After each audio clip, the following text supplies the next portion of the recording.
നമസ്കാരം. ന്യൂസ് പ്രധാന വാർത്തകൾ. വടകരയിൽ വിവാദമായ വ്യാജ കാഫിർ സ്ക്രീൻഷോട്ട് പ്രചരിപ്പിച്ചത് ഉന്നത CPM നേതാക്കളുടെ അറിവോടെയെന്ന് പ്രതിപക്ഷ നേതാവ് VD സതീശൻ. ഗൂഢാലോചന നടത്തിയവരെക്കുറിച്ച് വ്യക്തമായി അറിഞ്ഞിട്ടും കേരള പോലീസ് എല്ലാം മറച്ചുപിടിക്കുകയാണെന്നും ആരോപണം. വടകരയിൽ നടന്നത് ഭീകരപ്രവർത്തനത്തിനു സമാനമായ വിദ്വേഷ പ്രവർത്തനം. CPM പോലൊരു പാർട്ടി സംഘപരിവാറിന് സമാനമായി സമൂഹത്തിൽ ഭിന്നിപ്പുണ്ടാക്കാൻ ശ്രമിക്കുന്നത് അത്യന്തം അപകടകരമെന്നും VD സതീശൻ. തൃശൂർ ജില്ലയിൽ മണ്ണിടിച്ചിൽ ഉരുൾപൊട്ടൽ സാധ്യത നിലനിൽക്കുന്ന പ്രദേശങ്ങളിൽ നിന്നും കൂടുതൽ കുടുംബങ്ങളെ സ്ഥിരമായി മാറ്റിപ്പാർപ്പിക്കുമെന്ന് ജില്ലാ ഭരണകൂടം.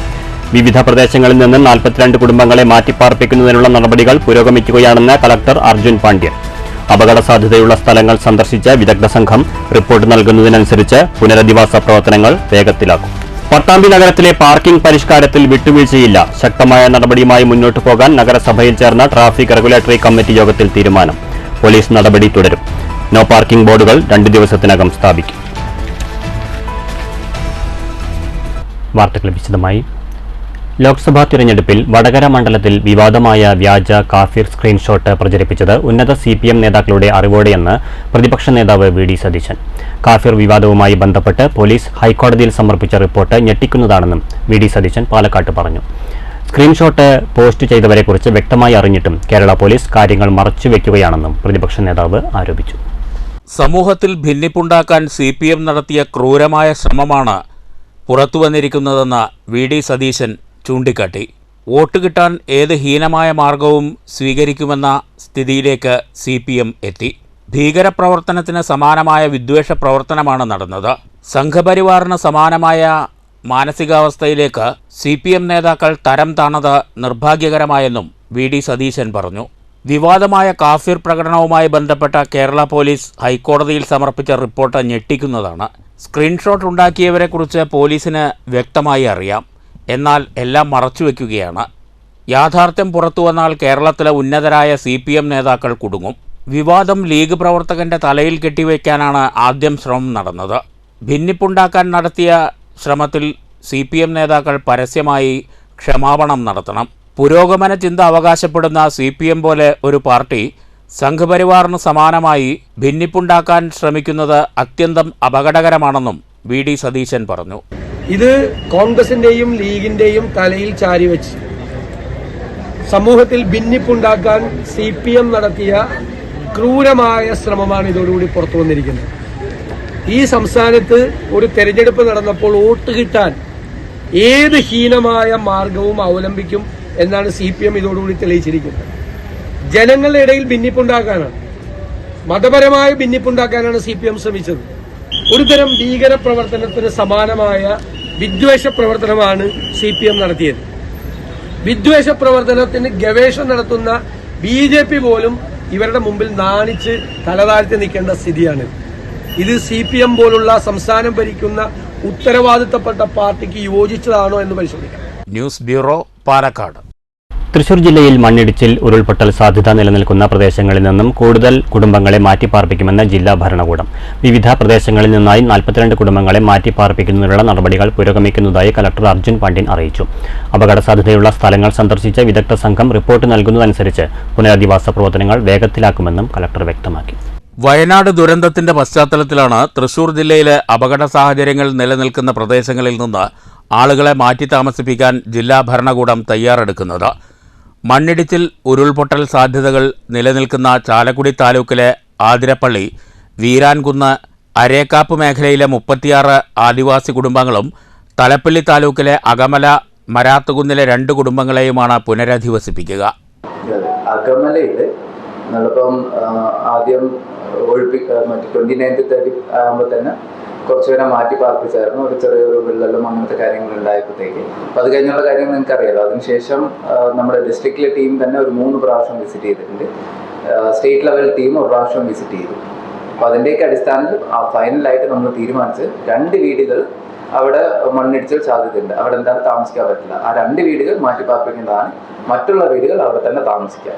പക്ഷെ എന്നാലും ഒരു കണ്ടിന്യൂസ് ആയിട്ട് 2-3 ദിവസം മഴ പെയ്യാണെന്നുണ്ടെങ്കിൽ ഒരു പ്രിക്കോഷൻ എന്ന നിലയ്ക്ക് അവിടുന്ന് മാറി താമസിക്കേണ്ടി വരും. മഡ് ഫ്ലോ പ്രതിഭാസം കണ്ടെത്തിയ അകമലയിലെ 82 കുടുംബങ്ങളെ മഴക്കാലത്ത് മാറ്റി താമസിപ്പിച്ചിരുന്നു. ഇവരിൽ 2 കുടുംബങ്ങൾക്കാണ് ഭീഷണി നിലനിൽക്കുന്നത്. താൽക്കാലികമായി വടക്കാഞ്ചേരി നഗരസഭ ഇവർക്ക് പുനരധിവാസമൊരുക്കും.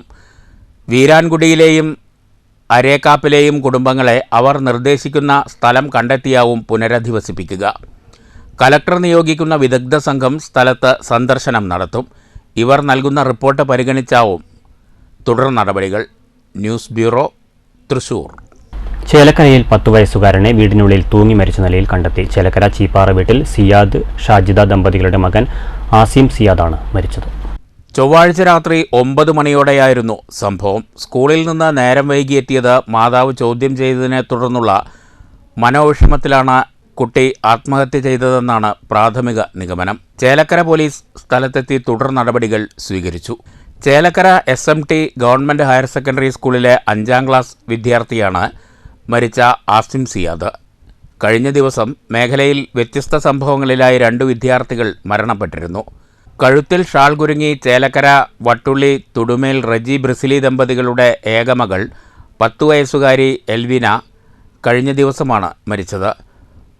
മുള്ളൂർക്കര റെയിൽവേ സ്റ്റേഷന് സമീപം ട്രെയിൻ തട്ടി 17 വയസ്സുകാരൻ മരിച്ചത് കഴിഞ്ഞ ദിവസമാണ്. മുള്ളൂർക്കര മണ്ഡലംകുന്ന് സ്വദേശി വണ്ടിപ്പറമ്പിൽ വീട്ടിൽ ദിനേശൻ്റെ മകൻ ദിബിനാണ് ട്രെയിൻ തട്ടി മരിച്ചത്. തൃശൂർ മോഡേൺ ബോയ്സ് സ്കൂളിലെ +2 വിദ്യാർത്ഥിയാണ് മരിച്ച ദിബിൻ. News bureau, Cheruthuruthy. ഒരു വിട്ടുവീഴ്ചയും കൂടാതെ പട്ടാമ്പി ടൗണിലെ പാർക്കിംഗ് പരിഷ്കാരങ്ങളുമായി ബന്ധപ്പെട്ട് മുന്നോട്ടു പോകാൻ തീരുമാനം.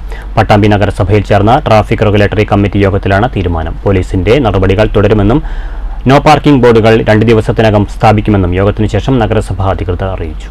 പട്ടാമ്പിയിലെ പാർക്കിംഗുമായി ബന്ധപ്പെട്ട് വ്യാപാരികൾ പ്രതിഷേധം ഘടിപ്പിച്ചെങ്കിലും നിലവിലെ തീരുമാനങ്ങളിൽ ഒരു വിട്ടുവീഴ്ചയും തയ്യാറാകാതെ അധികാരികൾ. ചൊവ്വാഴ്ച നഗരസഭയിൽ ചേർന്ന ട്രാഫിക് റെഗുലേറ്ററി കമ്മിറ്റി യോഗത്തിലാണ് തീരുമാനമെടുത്തത്. പാർക്കിംഗുമായി ബന്ധപ്പെട്ട വിഷയത്തിൽ വിട്ടുവീഴ്ച കൂടാതെ മുന്നോട്ടു പോകാനും പോലീസിൻ്റെ നടപടികൾ തുടരാനും യോഗത്തിൽ തീരുമാനമായി. വാഹനങ്ങൾ നിർത്തിയിടുന്ന സ്ഥലങ്ങളും നിർത്താത്ത സ്ഥലങ്ങളിലും ബോർഡുകൾ 2 ദിവസത്തിനകം സ്ഥാപിക്കുമെന്നും യോഗ തീരുമാനത്തിന് ശേഷം നഗരസഭാ ചെയർപേഴ്സൺ ലക്ഷ്മിക്കുട്ടി, വൈസ് ചെയർമാൻ TP ഷാജി എന്നിവർ പറഞ്ഞു. അതോടൊപ്പം പാർക്കിംഗ് പുതുതായി അനുവദിച്ചിട്ടുള്ള ഭാഗങ്ങളൊന്നും പട്ടാമ്പി സർവീസ് കോഓപ്പറേറ്റീവ് ബാങ്ക് ബിൽഡിങ്ങിന് എതിർവശം പള്ളിപ്പുറം റോഡ്, പിന്നെ ഓവർബ്രിഡ്ജിന് സമീപം റോസ് കളക്ഷൻ കമാനത്തിൻ്റെ പരിസരത്ത് പുതുതായിട്ട് അനുവദിച്ചിട്ടുണ്ട്. KH ഹോം അപ്ലയൻസസ് മുതൽ ട്രാൻസ്ഫോമർ വരെയുള്ള ഭാഗത്ത് പിന്നെ ഗതാഗതം പാർക്കിംഗ് അനുവദിക്കുന്നുണ്ട്. പട്ടാമ്പി UP സ്കൂളിൻ്റെ മുൻവശത്ത് കുറച്ച് ബൈക്കുകളൊക്കെ പാർക്ക് ചെയ്യാൻ സാധിക്കും.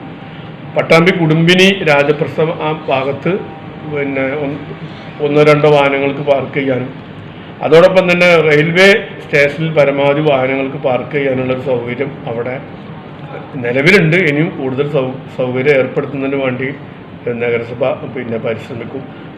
News bureau, Pattambi. വയനാട് ദുരിതബാധിതർക്ക് സഹായം എത്തിക്കുന്നതിനും വിദ്യാർത്ഥികളിൽ കാരുണ്യ മനോഭാവം വളർത്തുന്നതിനുമായി ചെറുതുരുത്തി ഗവൺമെന്റ് ഹയർ സെക്കൻഡറി സ്കൂളിൽ വേറിട്ട പദ്ധതി. മുഖ്യമന്ത്രിയുടെ ദുരിതാശ്വാസ നിധിയെക്കുറിച്ചുള്ള പഠനവും ₹1 ചലഞ്ചുമെന്ന ആശയമാണ് വിദ്യാലയം അവതരിപ്പിക്കുന്നത്. പദ്ധതിയുടെ ഉദ്ഘാടനം വള്ളത്തോൾ നഗർ ഗ്രാമപഞ്ചായത്ത് പ്രസിഡന്റ് ഷെയ്ഖ് അബ്ദുൽ ഖാദർ നിർവഹിച്ചു. വയനാട് ഉരുൾപൊട്ടലിൽ ദുരിതമനുഭവിക്കുന്നവർക്ക് കൈത്താങ്ങാവുക എന്ന ലക്ഷ്യത്തോടെയാണ് വിദ്യാലയത്തിൽ വേറിട്ട പദ്ധതി ആവിഷ്കരിച്ചിരിക്കുന്നത്. ₹1 ചലഞ്ച് എന്ന ആശയവുമായാണ് വിദ്യാലയം മുന്നോട്ട് വന്നത്. ദുരന്തബാധിതരെ പുനരധിവസിപ്പിക്കാനും മറ്റുമുള്ള മുഖ്യമന്ത്രിയുടെ ദുരിതാശ്വാസ നിധിയെക്കുറിച്ച് അവബോധം നൽകുന്ന പഠന പ്രവർത്തനം നടക്കും.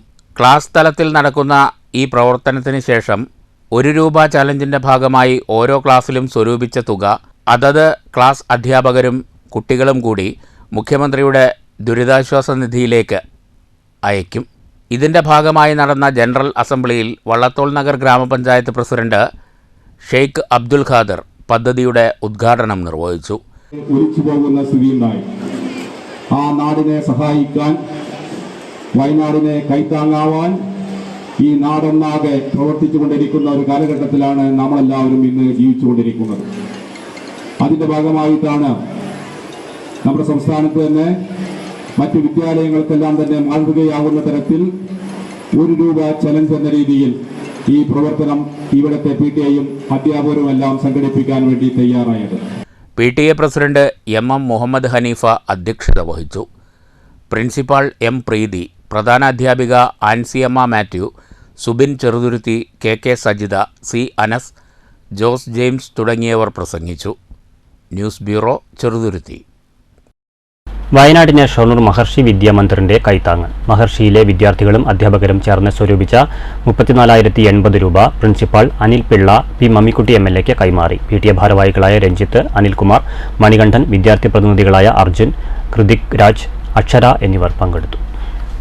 പ്രളയത്തിൽ വീട് നഷ്ടപ്പെട്ട ക്യാൻസർ രോഗിയായ വയോധിക മരണത്തിന് കീഴടങ്ങി. ചെറുതുരുത്തി ഇരട്ടക്കുളം വീട്ടിൽ പരേതനായ ചാമിയുടെ ഭാര്യ 65 വയസ്സുള്ള ലക്ഷ്മിയാണ് തൃശൂർ മെഡിക്കൽ കോളേജിൽ വെച്ച് മരിച്ചത്. വള്ളത്തോൾ നഗർ ഗ്രാമപഞ്ചായത്തിന്റെ നേതൃത്വത്തിലാണ് വയോധികയുടെ സംസ്കാര ചടങ്ങ് നടത്തിയത്.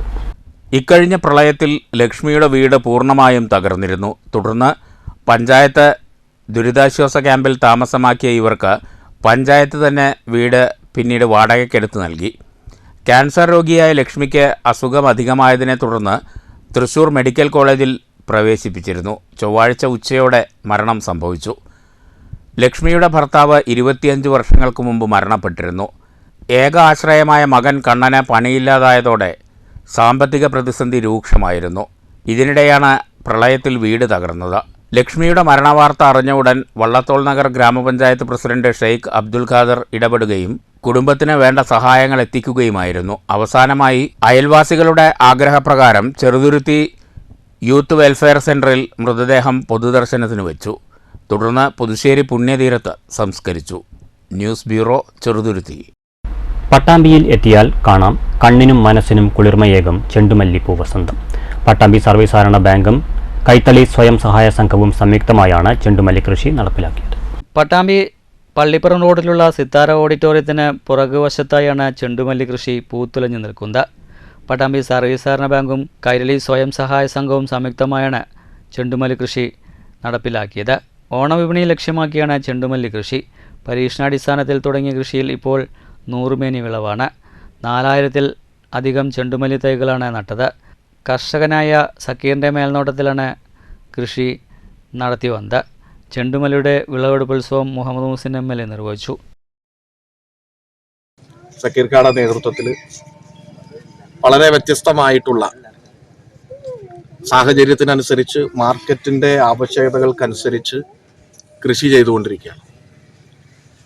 കൃഷി നഷ്ടത്തിലാവാതിരിക്കാൻ ഏറ്റവും പ്രധാനപ്പെട്ട കാര്യം മാർക്കറ്റ് അറിഞ്ഞുകൊണ്ട് കൃഷി ചെയ്യുക എന്നത് തന്നെയാണ്. ഇപ്പോൾ ഓണമാണ് വരുന്നത്. പൂക്കൾ വളരെ പ്രധാനപ്പെട്ടതാണ്. സാധാരണ നമ്മൾ ഇത്രയും നിറഞ്ഞു നിൽക്കുന്ന പൂക്കളെ കാണുന്നത് വാളയാറ് കഴിഞ്ഞാലാണ്. വാളയാറ് കഴിഞ്ഞാൽ സീസൺ ആവുന്നതിനനുസരിച്ച് വളരെ വലിയ വ്യാപകമായിട്ടുള്ള കൃഷിയാണ് നടക്കാറ്. ബാങ്ക് പ്രസിഡന്റ് വിനയകുമാർ അധ്യക്ഷനായി.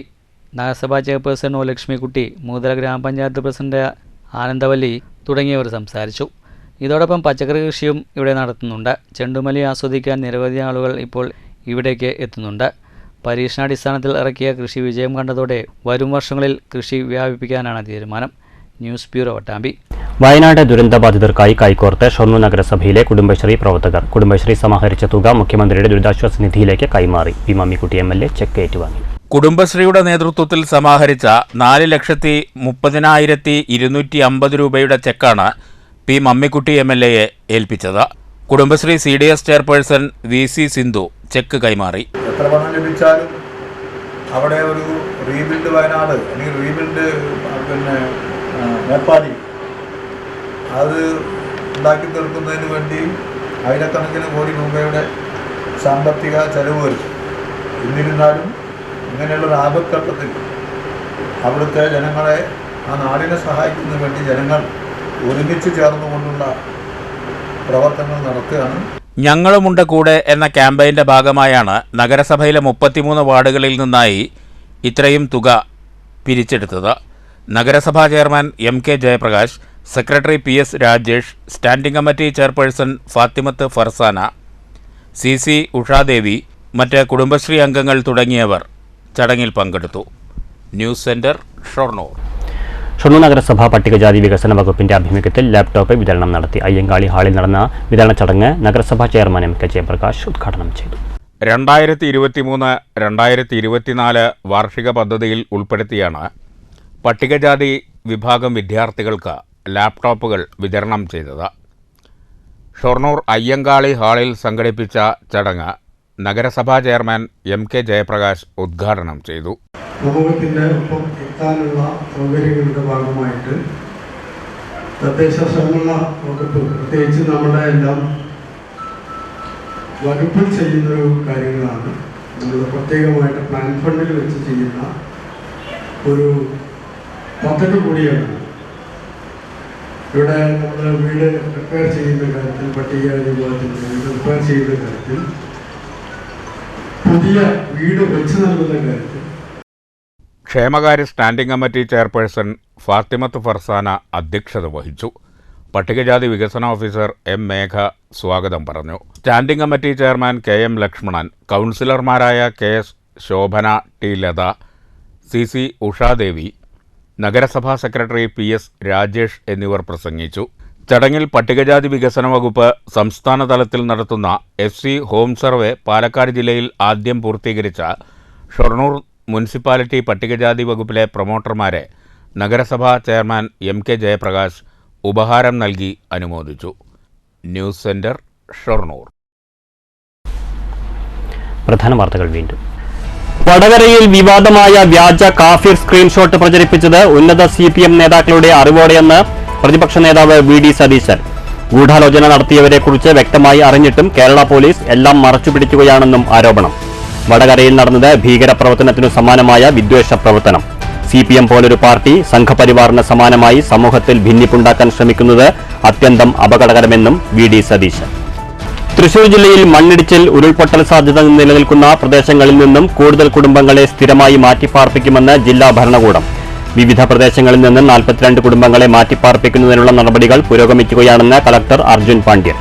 അപകട സാധ്യതയുള്ള സ്ഥലങ്ങൾ സന്ദർശിച്ച് വിദഗ്ധ സംഘം റിപ്പോർട്ട് നൽകുന്നതിനനുസരിച്ച് പുനരധിവാസ പ്രവർത്തനങ്ങൾ വേഗത്തിലാക്കും. പട്ടാമ്പി നഗരത്തിലെ പാർക്കിംഗ് പരിഷ്കാരത്തിൽ വിട്ടുവീഴ്ചയില്ല. ശക്തമായ നടപടിയുമായി മുന്നോട്ടു പോകാൻ നഗരസഭയിൽ ചേർന്ന ട്രാഫിക് റെഗുലേറ്ററി കമ്മിറ്റി യോഗത്തിൽ തീരുമാനം. പോലീസ് നടപടി തുടരും. നോ പാർക്കിംഗ് ബോർഡുകൾ 2 ദിവസത്തിനകം സ്ഥാപിക്കും. ഈ വാർത്താ ബുള്ളറ്റിൻ സമാപിച്ചു. നമസ്കാരം.